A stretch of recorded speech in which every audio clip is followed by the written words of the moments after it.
everyone. It's Tuesday, 8 p.m. again, my favorite time of the week. And the reason it's my favorite time of the week and not Saturday, not Sunday, is because at 8 o'clock on Tuesdays, I get to hang out with some of the coolest people on the planet. Through the Sports Talk series at Devil Circuit, we've been trying to get into conversations with amazing athletes who've done us all proud, who have put the national anthem, who've put the Indian flag right on top of amazing, amazing international sporting events. And the person that I'm bringing on today is no less. So, my guest for this evening is somebody who is actually known as the medal machine of India. Would you believe it? A medal machine of India. What does it take to be called that? I wonder.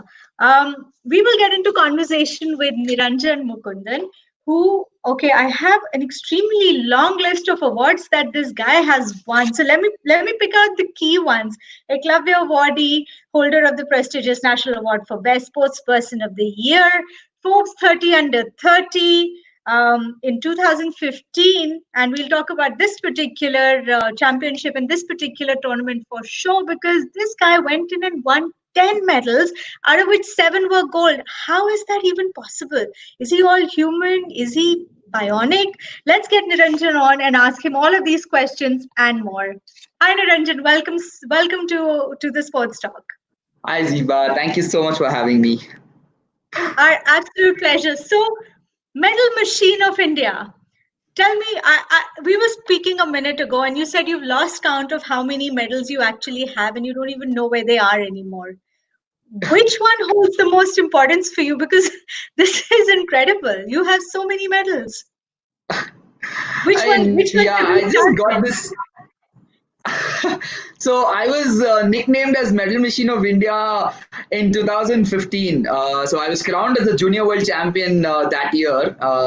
One of the Junior World Championships, I won 10 medals out of the 10 events that I took part, and out of which 7 were gold. So that itself created a record, and I became the first Indian para swimmer to do that. So I was nicknamed as the Medal Machine of India. How incredible is that? And of course, then you want to win more and more awards. And of course, we are hoping to see you win the best one at the Paralympic Tokyo next year, which has now obviously been pushed from this year to next. Yeah. You know, you are an incredible inspiration to so many people. You know, not just people who look up to sport, but also, you know, more importantly, differently abled people. You give them hope that life has so much more that you can explore. You had an injury, and you've had so many surgeries, one after the other. I think 19 is the last count that we checked. Yeah. How do you stay smiling? How do you deal with that? I mean, life puts us in obstacles, but it's just the way we come out through it. And I see and take things positively. That's one thing that's always kept me going. I mean, I could have always scripted and said that, having such a problem or such a disability, I could have stepped back, but I always wanted to explore, and I have been like that, and I hope to be like that forever. So that is something that's always kept me going. And that is so incredible. So, you were, if I remember correctly, I heard one of your interviews or your TED talk, since you're also a TEDx speaker, where you talked about the fact that, as part of therapy, you were given a choice of horse riding or swimming. And, of course, you took swimming, and the rest is history. Do you think that was a momentous decision in your life, and your life could have changed completely had you gone the other way? I mean, definitely. As a small kid, seeing that gigantic figure of a horse, I was like taken by a step. I was like, no, I'm not sitting on that. So I thought, instead of that, I can, tap my hands and legs in the water, and that's how comfortable I was. So I thought, let me just explore this. Though I had no idea of how this could, open up an avenue for me, or how this could, bring up a lot of opportunities. It's just a try. And basically for us, the main motto was, it is not, competitive swimming or, winning medals. It was like way above our head. The basic thing for my parents was to make me stand up and, probably lead a normal life. And this was something, that happened. And once I fell in the water, I felt like a fish. And how old were you when you started? Yeah, I was 7 years old, six and a half years old when I just started swimming. Right. But And water is that element that surprised me so much, and it's kind of given me a life. and so much more. It's added so much to your life as well. You're now based Absolutely. out of Thailand. You live on an amazing island. That's where you get to work. That's where you get to Yeah. train. But Yeah. obviously, for the last 2 months, like all of us, you're stuck at home in Bangalore Yeah. in your case with your family, and whilst all of that is fantastic, and I think life has given us this pause button where we've all sort of come back home, as it were, and reevaluated how much Yeah. time we've been spending with family and got to do all those things that we've been missing out on. How is that affecting your training? Because I was speaking to Sandeep, who's also, an international level swimmer from India Right. a few Yeah. weeks ago. And Yeah. one of the things we were talking about was the fact that for a swimmer, not being able to be in water Yeah. is something that you can't really, compensate with any other kind of a workout or any other kind of an exercise. So how Yeah. much has your training got affected in these last 2 months? I mean, see, it's as simple as taking a fish out of the water and asking it to breathe there. So it's like that for us. But given the situation, everybody is facing this phase.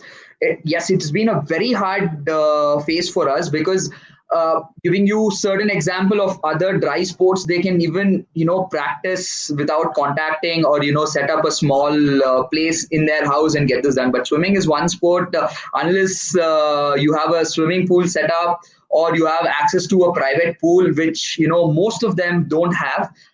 It's Right. it's it's very difficult, and swimming is a sport where you have to be on your toes every single day. I mean, sometimes we have these cheat meals once in 10 days, 12 days, and one cheat meal is going to make us feel like we've bloated up. Though we know that we've not bloated up, in water we Right. feel like a balloon, and that's how it is. 2 months being out of the water is a huge task for us, because it's like you are at your peak and then you come to zero and then you detrain. It goes to Hmm. minus. It's now Right. we are in like a minus phase now. So to come back to zero and to peak is going to take another 4 5 months for us. So Well, obviously, with given this situation, we got to accept the fact. But to be honest, it's like really frustrating to be out of the water. yeah, I can imagine that. But like you mentioned, everybody is in the same boat. So Yeah. hopefully that learning curve that you need to go back and start all over again on is consistent for all your competitors as well, wherever they may be. Yeah. But what is the schedule like? You're still training, I'm assuming, right? Yeah, absolutely. So what happened? I just came back to India before the lockdown started, and I thought it's going to be for like 3 4 days, because I didn't know the seriousness of the pandemic and the virus. So I had a very bad sleep schedule for 1 week. Starting 1 week, because I had to catch up on a lot of shows, lot of Netflix and stuff. So I thought, I'm not gonna. Okay, this is like a 4 day leave for me, so I can start off. So I started watching, and then it kept on increasing. Lockdown 1.0, 2.0, 3.0, and then reality started hitting me. From that 4 days, I've gotten back my schedule. I started sleeping on time and then waking up. But though I don't go to swim, I started doing my dryland exercises and the strength and conditioning program that was given to me, so that it keeps me in the loop. And once this pandemic and the quarantine lockdown gets over, I am at least good to go. I mean, I don't step Right. 2 3 steps backward. I am on track. And how does the nutrition stay in control with being home with the family, and obviously them wanting to spoil you? How do you No, I manage mean, to in not that break heart? in that way, my parents are like they've become like a bookworm. So they know what I eat and what I have to eat. So nutrition is something that's never gone haywire, and it won't go, because it's embedded in you. You are like representing your country at the highest level, and there are people who are looking up to you, and there's a lot of Sure. responsibility, self responsibility as well. So I think that is one thing that I have always kept in control. No, and it is a big responsibility, especially with an Olympics, Absolutely. in event coming up. It's Yes, incredible to even make it, much less compete and try and win a medal at. So definitely. that I'm sure is a big motivator. So let's go back to your early years when you just started to swim. Yeah. At what point did you think that this is something you can compete in and not just do as something you enjoy? How did that evolution happen? I mean, I still remember this goes back way in 2004 or 2003, 2002 when I just got into swimming. It was just for aquatherapy. We were seeing miracles there. I mean, I was not able to stand on land, but I was able to move in water. So, my parents encouraged me to start more of aquatherapy. But then, where I was doing like 30, 40 minutes, I started doing for 1 hour. Then I started swimming for 2 hours. Then gradually I fell in love with the sport. It took me like 3, 4 months to realize that, this is my home. And Right. I was immediately introduced to competitive sport. At way back at that time, we had not much knowledge about para sports, but one of my coaches, Mr. John Christopher, who spotted me and he said, this kid has more potential than for aquatherapy. So it was 3, 4 months down the lane when I just started swimming. I was representing our state, Karnataka, in one of the nationals, which was one of the biggest events at that time. Because you're like 9 years, 8 years old, and you're representing your state. That's like a big, big accomplishment. Absolutely. And how did your parents react to that from, giving you a sport choice as part of therapy and helping you strengthen the muscles in your legs and hoping that you'd be able to walk, to realizing that, not only are you loving the sport, but you're actually pretty darn good at it and competing at nationals and beyond. Um, I'm sure that must have made their day, but did it take a while to sink in? Did it take some convincing? Yeah, absolutely. I mean, my parents, see, the basic thing for them was for their kid to walk, probably to stand up, walk, lead a normal life. And competitive sport was not even in our heads. We didn't even think about it. But, that greed when you win a medal is within you first. And then that happiness that you see in your parents' face. And in their face and in their hearts also, they're feeling that, their son is doing very well. So it was kind of like a mixed moments, but they were ready to take that risk at that point of time, and they said we will put you into competitive swimming. And I think now it's bearing all those fruits, and we are able to enjoy that. Absolutely. And what is the support system like for para athletes in India? We normally don't find a lot of para athletes in mainstream sport, Yeah. because um, in general, even with traditional sport, there is all kinds of issues with the infrastructure, with the coaching system, with the support that the government gives.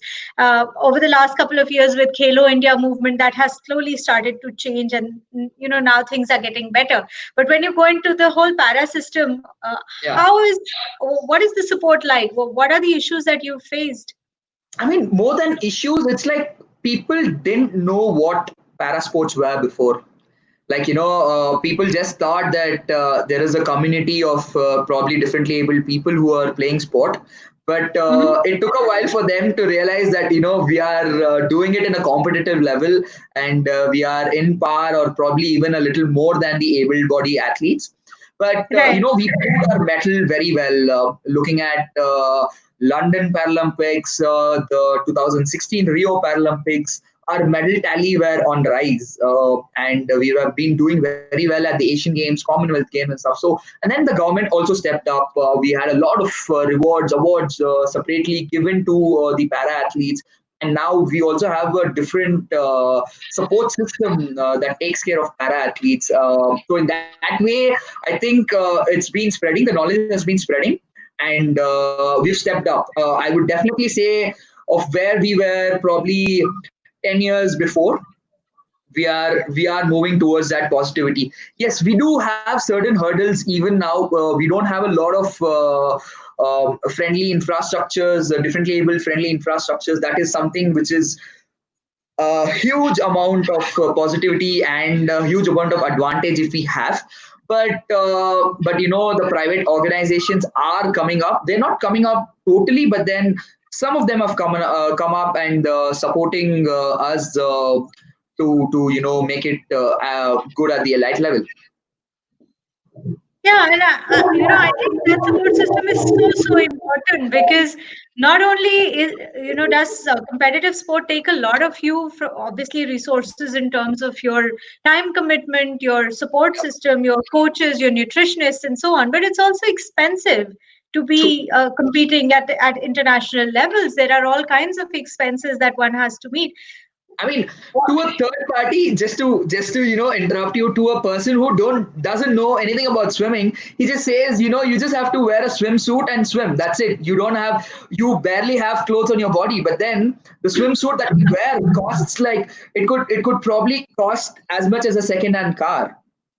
So it's as expensive as that could get, and there are suits that we can only use for like 2 times, 3 times in a competition. That's it, and that suit is of no use. And people sometimes question me, it's just like a cap and a goggle and a suit. That's it. You have like three outfit on your body, and that's it. So it shouldn't be that costly affair, but a lot of things are there. The things that we use are sport specific. So yeah, it is Right. a costly. But this actually, even I didn't know that you could only wear it a couple of times before you Yeah, exhausted. so the tech suits that we wear, it has certain repellent coating that we can wear during our races. So it's probably, and swimmers are the only sports people who compete in a lot of events. So probably given a situation and given an event, we can probably take part in 10 events, 11 events. So just Right. imagine the how many times we're going to wear that, and probably we have like heats, semifinals and finals, so we got to wear it like 3 times in a day. So you got to be well Hmm. equipped with different costumes for different events. And then you multiply it with the number of events you're participating in, and it Absolutely. adds up very quickly. No, fair point.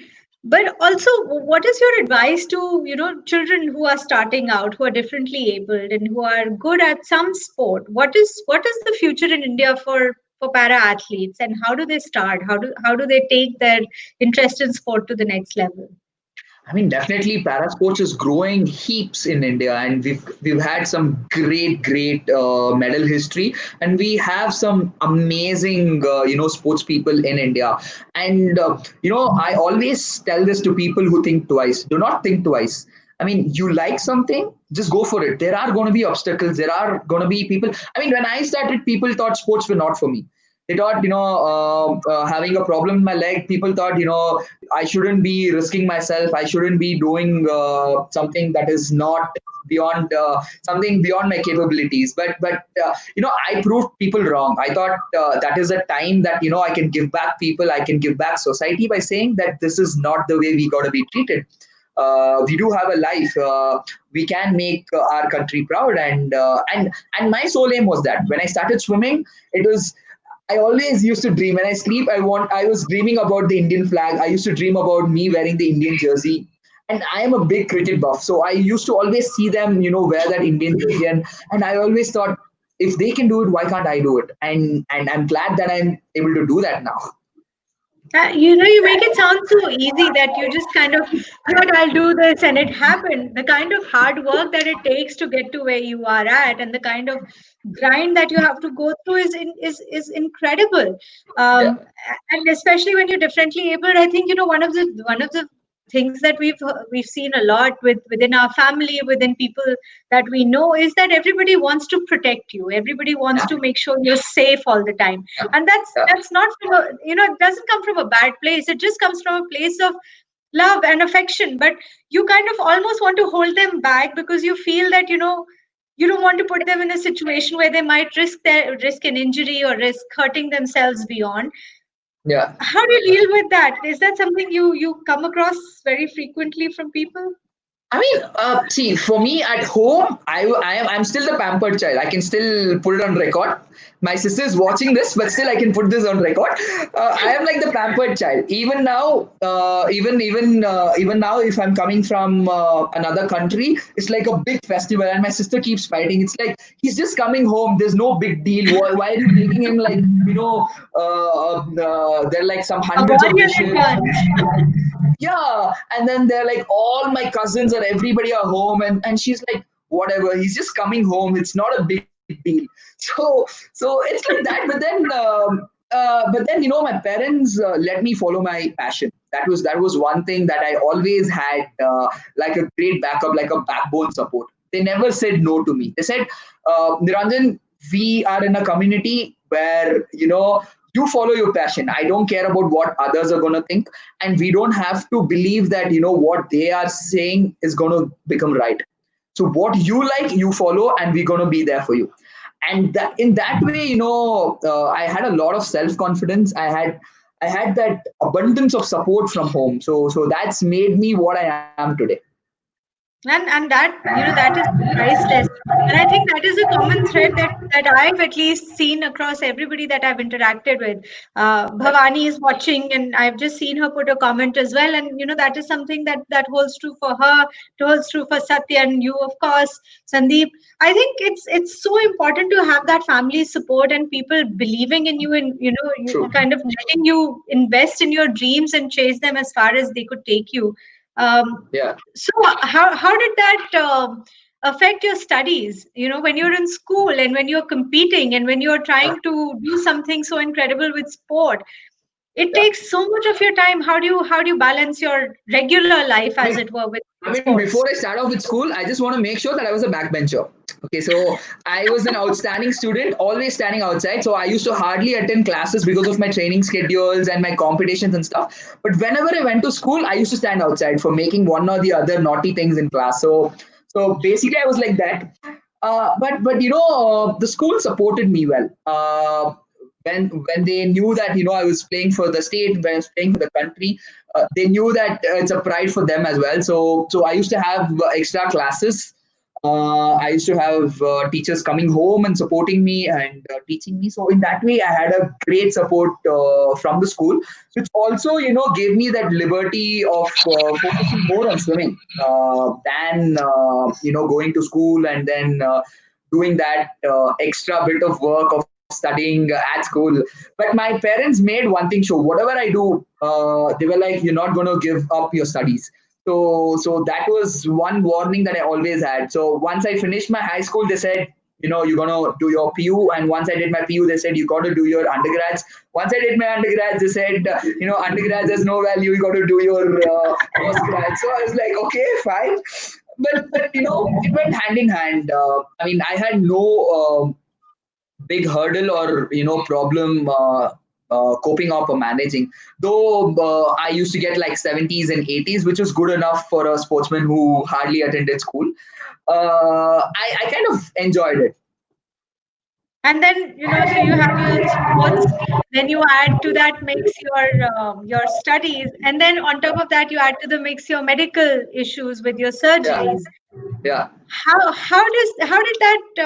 did that happen? And for people who are watching and who are not very familiar with spina bifida, talk yeah. to us about what it's like to have that, and how do you cope with it, and how do you recover, and how do you get better?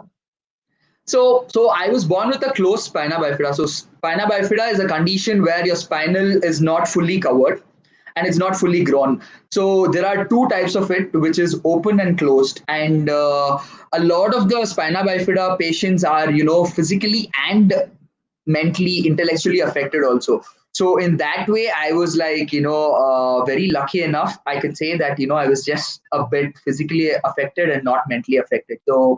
So it took a good 20 years for me to get rid of everything. And I've undergone 19 major surgeries when I was like a 9-month old baby till I was like 23 years old. I've undergone surgeries for that condition. That is I incredible. So how did that interfere with your sports training? Because major surgeries take a lot of toll on your health, and the recovery period is slow, and you obviously don't want to cause any problems, so you take it, almost like baby steps. So how did you still stay I mean, competitive? see, if a teacher is asking me, so once you finish your summer holidays, you get back to school. The first question the teacher asks is, "Where were you for the summer holidays?" And the teachers, when they asked me, they knew the answer because every summer holiday I used to get admitted in a hospital. And you believe it or not, the best of the best hospitals in Bangalore, I have visited it. That's My that's God. how it was. That's how it was. It was either for my spine or on my leg one or the other way, every summer holiday I was admitted. I would have undergone a surgery, and then the surgery's recovery would have taken like 2 3 months.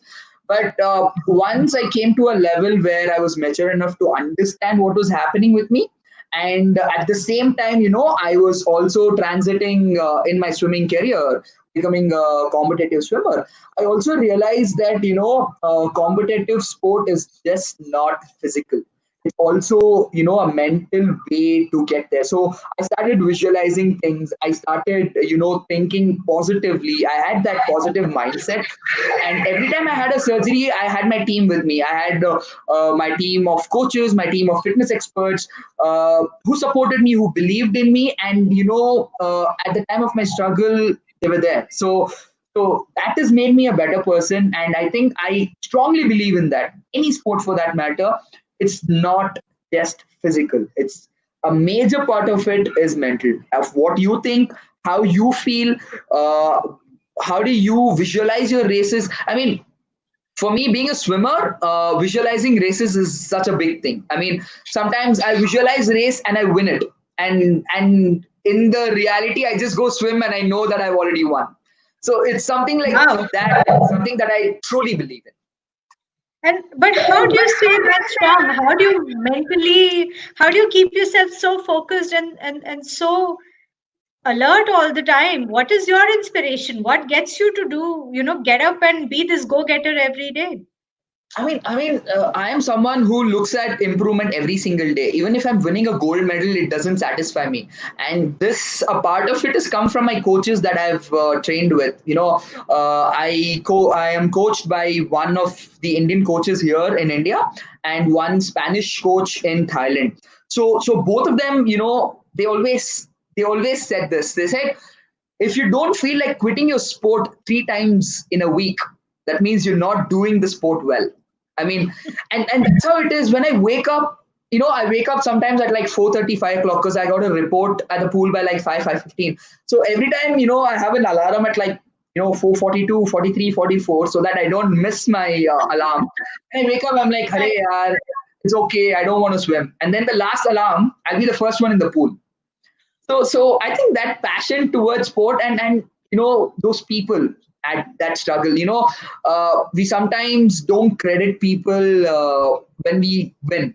It's always that people, we see people and tell them that we won and we take all the credits, but we got to credit people who are with us during our struggles, and I always do that. And I usually don't credit anybody when I win. I only credit when I lose, and I say I'm going to win it next time because of the same guy. And that's how I've been always taught. How big is your entourage? So you have these two coaches. Who else supports you? What does that group around you look like?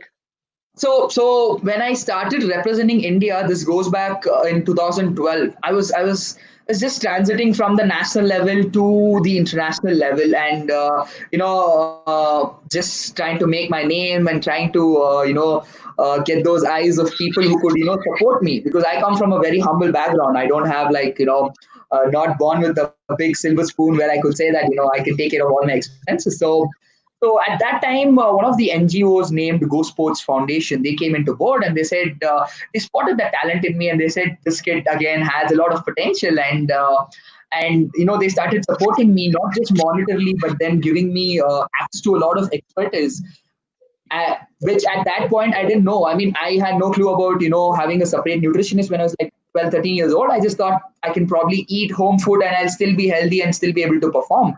But Right. having that separate nutritionist and separate team of strength and conditioning who could customize the workouts for how I am and to my body structure and to what sport I belong to, all that was like an added advantage for me, and that's made me what I am today. So, speaking of nutrition and the calorie intake, Yeah, when Michael Phelps had his amazing innings and he won all these medals and suddenly everybody overnight knew who he was. One of yeah, the things that was highlighted and one of the things that stuck out, at least for me, yeah, was a 12,000 calorie diet, yeah. right? When he was competing and when he was swimming incredibly hard every day, that was his diet. Yeah. Are you on something similar? 12,000 calories a day? Is that I mean, possible? I wouldn't say we are like similar because it depends on our body as well. But I Right. just want to make sure to the viewers that swimmers eat a lot. Okay, like a lot.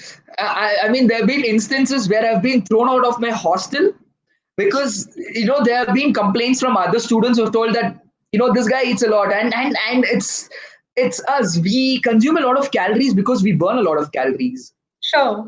In that way, swimmers do eat a lot, but I'm not on a that high calorie intake diet, but I'm close to somewhere around half of it. Wow. And how Yeah. much time, and for our knowledge, what does a Yeah. training session look like? How long are you in the pool for? And typically, how many calories a day would you burn when you're hard at it and practicing, Oh, putting yourself through the schedule? so as I was telling you, I train in Thailand most of the year. So we sometimes have, we most of the times have triple sessions. So we start a day at around 5:15, which goes on till 8. That's like a proper swim session of like 6 to 7 kilometers. And then we have another technical session from 12 to 1:30 that goes on for around 3 4 kilometers again, and then another good 3 hours of 2.5 3 hours of swim in the evening, where we swim around another 6 to 7 kilometers. So it's around 17 to Wow, 18 kilometers of swimming. And averagely, I think burns at least 3,000 to 4,000 calories. that is Like you're incredible. exhausted. Like you're exhausted by the time you get out of the pool in the evening. You just don't want to do anything. Like I mean it. I You just I want can instructors imagine. to take you I home. I believe you. After burning 600 calories, for me, that is a hardcore fitness session, and I'm ready to collapse. So, you know, that level of calorie burn, I cannot even begin to imagine. But here is the question. After so much of swimming, Yeah. so incredibly many hours of swimming, which I don't think you can even calculate how many hours you've swum. What is there to learn? How do you improve? Is it better techniques? Is it better focus? What is left to improve then? I mean, see, you ask the best of the best swimmers. Even if you ask Michael Phelps, he'll have something to improve. I mean, it's a sport where you can improve every day. You might have done something wrong that would have given you a medal, but still Mhm. you would want to improve on that. But most of it depends on your endurance. Most of it depends on your technique. A lot of those technicality matters. And I am someone who believes that there is a room of improvement every single day. I mean, I am someone who's very stubborn in that. And I'm someone who keeps nagging behind the coaches, saying, look at me, even if I'm doing something right, make me the best. So I'm someone who keeps learning every single day. So what are you like as a teammate? In Thailand, you said there are tons of swimmers with you, and there Yeah, is obviously an academy where all of you learn together. yeah, Are you competitive in your training? Are you collaborative in your training? What are you like while you're training? absolutely. So we are like family there. But our coaches, when we went there, the first thing that he told was, when you hear the whistle, you're rival. Until you hear that whistle, you're all family. And it's basically like we motivate each other. Like I have around 20 30 people there from different parts of the world. You get to know them personally, and you learn their culture, and it's such a nice feeling to have that like-mindedness, and everyone are there for the single goal. So it's kind of like a nice vibe with us, and everyone motivates each other. So it's like a family there. So that's almost your home away from home now in Thailand. Absolutely. With 4 years. Excellent. Okay, so now that brings me to my favorite part of this interview, which is a rapid fire. So I'm going to ask you Okay. tons of questions, and Okay. and I'm going to add to the questions my team has asked, because this is one I really want to ask. Okay. Within a minute, starting chronologically, tell us Okay. all the medals you've won competitively. Oh God. Okay. Okay. So can I like separate the nationals and internationals? Sure.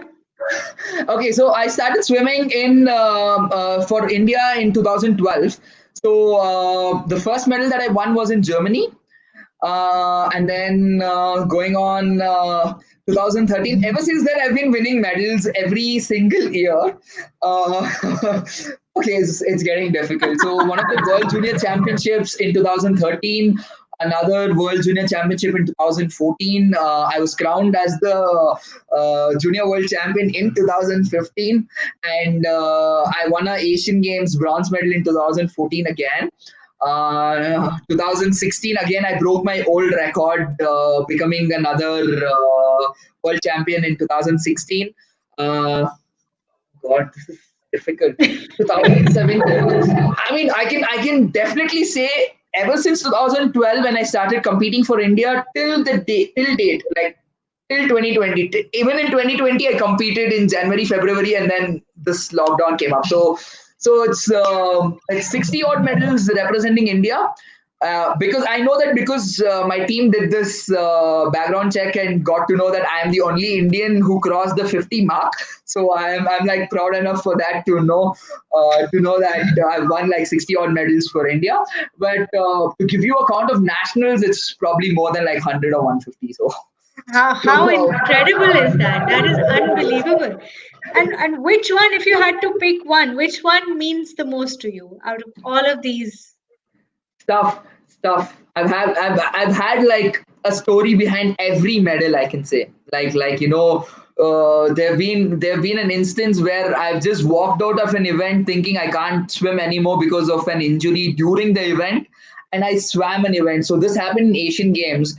I was declared unfit when I went to the stadium there because I was running fever and there was a body infection, and they said they'll have to fly me back to India. But then me and my coach had a thought that probably if we'll have to stay here for a couple of days and get a little bit of rest and see where it takes us. And by the end of 2 days, I recovered well and I won a medal for India. So that was something that's close to my heart. That, wow, amazing.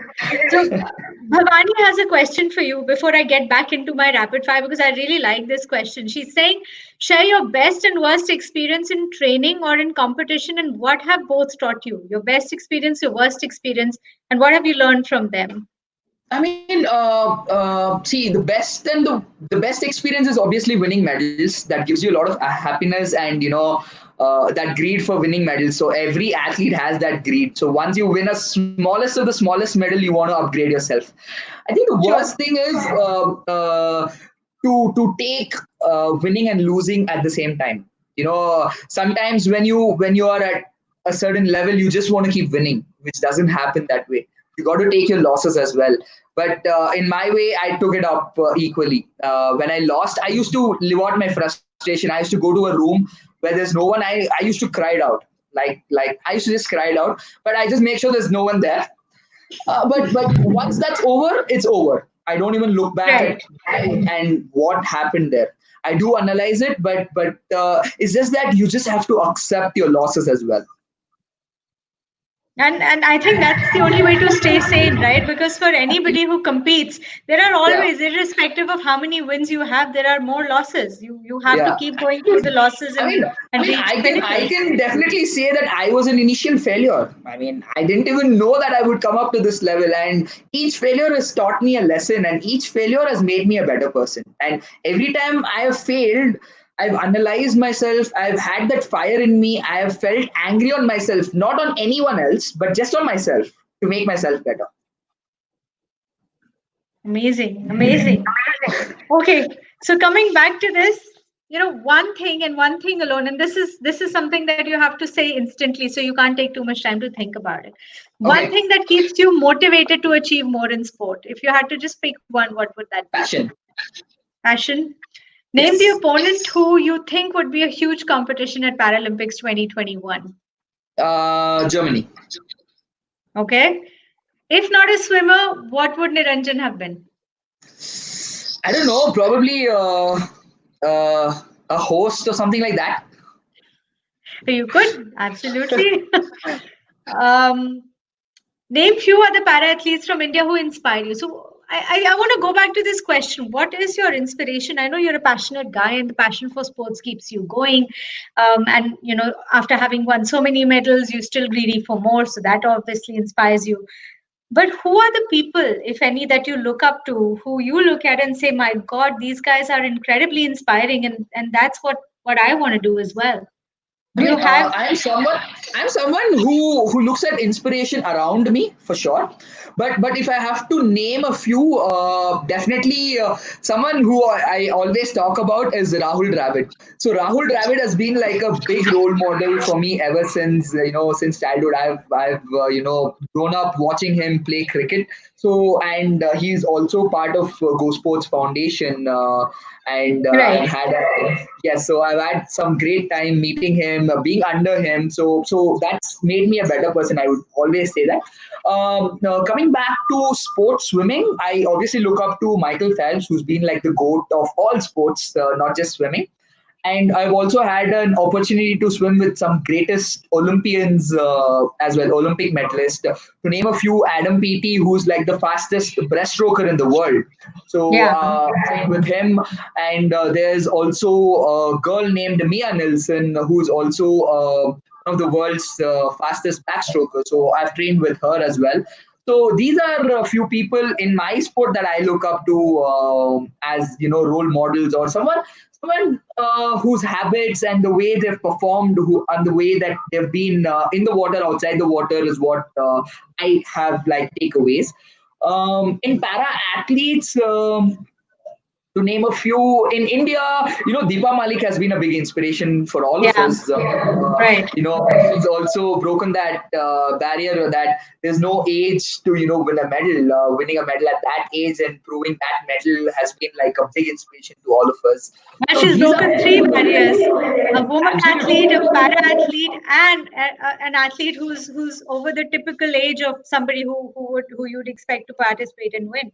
So Absolutely. absolutely, absolutely, absolutely. These are a few people Okay. that I look up to, and to be honest, these are such people that I have known personally as well. So it's very nice to know them on and off field and how they've performed. Good. Okay, next one. If any of your three wishes could be granted, what would you ask for? So I'm a big adventure freak. So if you follow me on my social media, apart from swimming, I'm a big avid traveler as well. So something that I want to do, and I did recently, was chasing the Northern Lights in Wow. Norway. Okay. That was like one Right. of in my bucket list, and I did that. So I want to do that like very often. So that would be one of the wishes that I want to ask for. Second one is I'm a big foodie. I mean, I used to be a big foodie. Now that the sport demands me to eat less, I eat less. So I'd probably ask this wish where I can eat whatever I want and still not put on weight. And I think that holds true for a lot of us, yeah, with yeah. sport or without. And and your third wish. I think my third wish is probably keep asking for another wish that could be unlimited and not get exhausted out of that wish. That's a smart wish. That's a very, very smart wish. So, Yeah, I mean, you I do mentioned need one thing like that. Norway, and that brings me back to that famous win of yours, where you won and you were distraught at the same time. Yeah. Tell us what happened in Norway. So this happened like a couple of months ago, and this was one of the qualifiers for the Paralympics coming up. And I was in Norway. I went there, and 2 3 days was a good training session, and I swam my favorite event. And I was very confident enough on that day. And I finished and I touched the wall. I won a gold medal. I just looked back to see that I was 0.09 microseconds away from the A qualification for Ooh. that would have given me a Ooh. direct berth to Tokyo. And then obviously they were making two announcements. The commentator was announcing it in the Norwegian local language, and then announcing it in English as well. So once I came out, I was literally crying, and there were local media around me, asking for an interview, and I was in a situation where I couldn't celebrate the gold medal. And then Right. the commentator came to me and he was like, I almost slipped off my seat. He's like, it was that close, man. And qualifying for the Olympics and giving that A cut is such a huge thing. And missing Yeah. it by a 0.09 microseconds is I mean, I couldn't believe it. And I remember going on to the podium. I think, I don't know if I have that video. I was literally crying and I was going back. I was like, I don't want this medal. I mean, I wanted to qualify for the Olympics. I don't want this medal. But those are those moments that you live for. And swimming is a sport which can be very cruel. It's a Right. sport where even a microsecond can shatter your dreams, or it can put you on cloud nine. So you just have to accept it. So 0.09 microseconds, that is the blink of an eye, literally. How long is that? That I mean, it's lesser than that, but that's how swimming is. It's a very cruel sport, very cruel sport. And I was clearly. just thinking, I could have probably swam a little slower, but why 0.09? Like when I called in my coach, she was like, I wouldn't have even felt sad if you were like a second or 2 seconds behind. 0.09 is like shame, and I was like, yeah. I mean, I had no other option, and you would not believe. For 2 days, I did not send my medal pictures to anybody because I wanted to recover myself. I wanted to come back to reality, thinking that this is over. I have lost the race, though I have won. And once I had to give an interview, I started telling people that yeah, I won the race, but I lost it. No, but that is such an incredibly bittersweet moment Yeah, because, absolutely. yeah, it's horrendous because you're right. If you lose by a bigger margin, at least you feel satisfied that, okay, I wasn't good enough, or Yeah, I couldn't deliver my best. Never mind, next time. But 0.09, my God, that must have sucked. And how? absolutely. It's still there. It's still there. So, what for you is the best part of winning at the international circuit? Is it wearing the Indian jersey and getting a medal? Is it hearing the national anthem play out loud? I mean, in 2015, you heard it 7 times. Yeah. What was that experience like? So it's if you want to take that situation, it's two different things. Once I got crowned as a junior world champion, there were like 34 odd countries that took part. So one was that there were like a huge contingent from the US, from the German side, from Italy. So it was that inside greed that I've beaten all of them and they're standing up for me, and they're clapping once I'm going to the podium. So every time I went to the podium, like 10 times I went to the podium, but 7 times Indian national anthem was played. So that was like Right. giving them a roast. It's like, look how we are. That's me. And in that situation itself, I was the lone swimmer from India who could win 10 medals, and there were 10 US swimmers who could only grab the silver and bronze behind me. So that was like a great Yeah. pride moment. But on a serious note, it's always the Indian flag going up, and that pride. Not everyone gets that chance to represent India at the highest level. So it's that pride. Every time the flag goes up, it's goosebumps.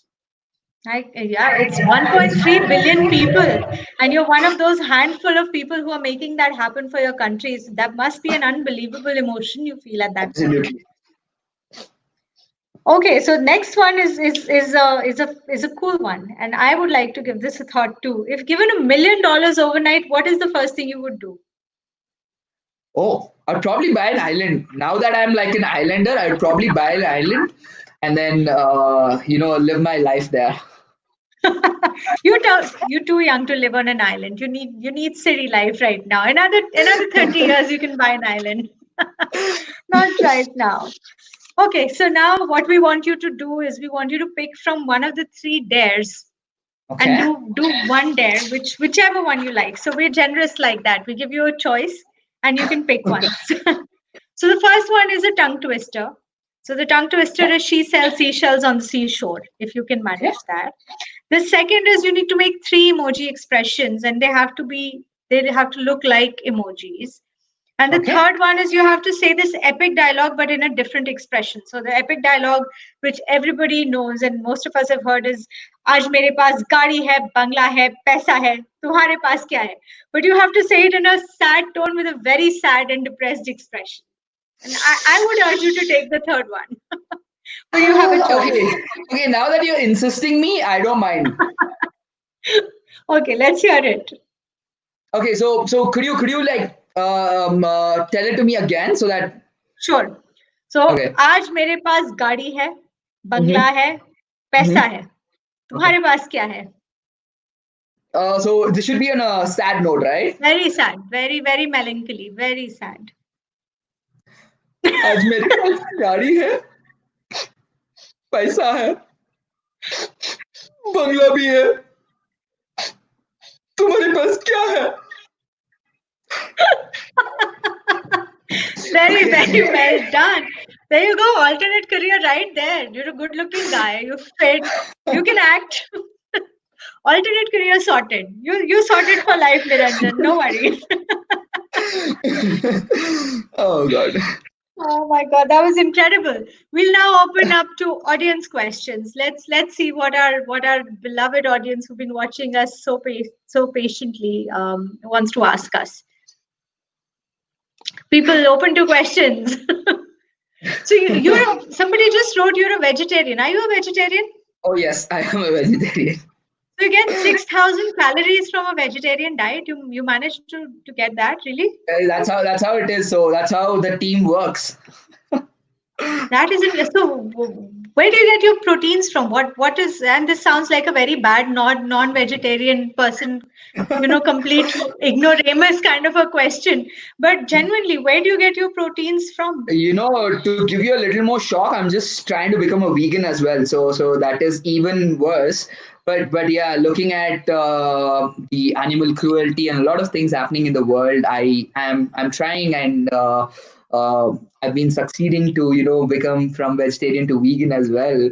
So that is one part. But initially, yeah, I started eating eggs. Eggs were the only source of protein for me. I used to probably have around 24, 25 egg whites a day, just to neutralize on my protein intake, as well as 3 4 big bowls of sprouts, salads, and it used to be a big feast. I mean, if you generally look at a swimmer's diet only, it's a big feast.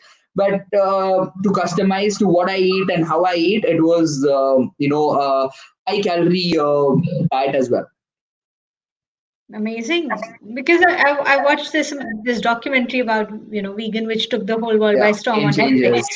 Game changers, and there was so much of a controversy because most of the athletes who were featured there. So Virat Kohli, Yeah, for example, became vegetarian and did not really stay vegan for long. Arnold yeah. Schwarzenegger had probably had, I don't know, 500 cows and all that Yeah. protein before he decided to become a vegan. So it's so interesting to actually meet a competing athlete who's in the prime of his career as a vegan. You don't feel that it impacts your performance, and you're able to extract from plant proteins the same energy that I you mean, would get from animals. to be honest, I'm just a rookie. I just started it off.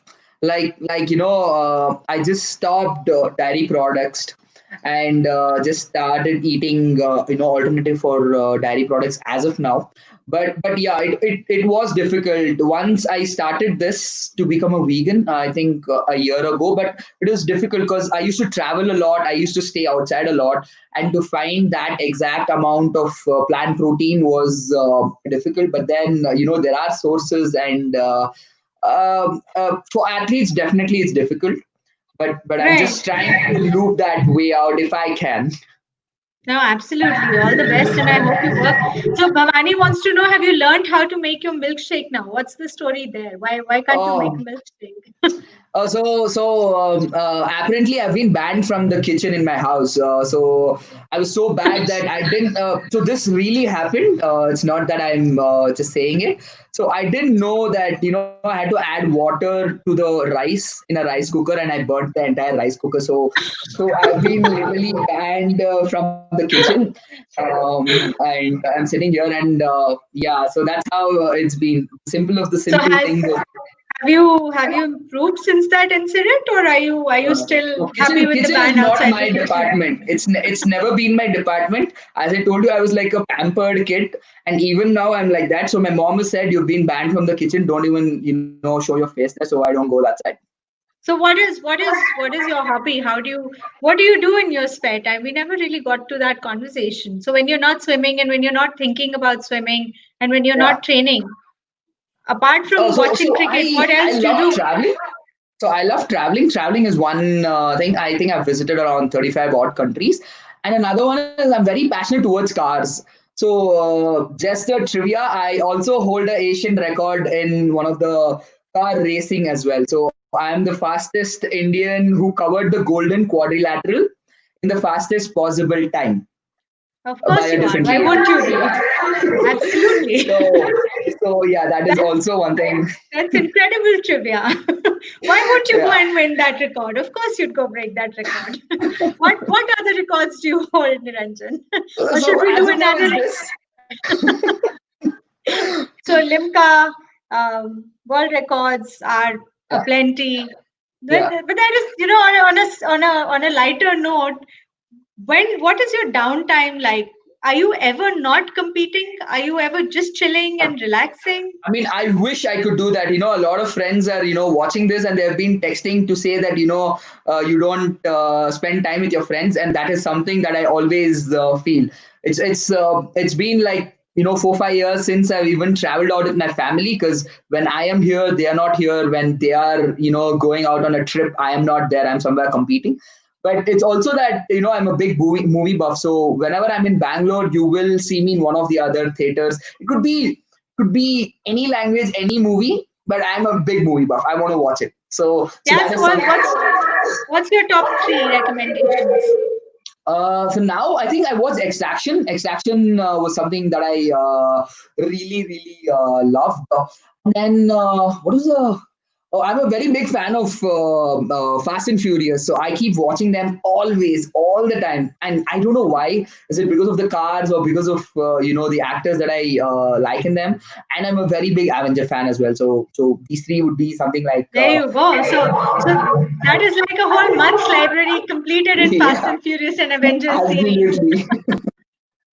Excellent. Well, thank you so much for joining us, Niranjan. It was an absolute pleasure talking to you. And, Thank you so much. the Devil Circuit team, everybody who's watching, all of us have our best wishes for you for Tokyo. We hope you make us proud there as well. We hope you practice resumes soon and you get back to doing what you love most, which is being in the water. And we definitely look forward to having another interaction with you sometime soon. But for today, thank you Absolutely. so much for your time.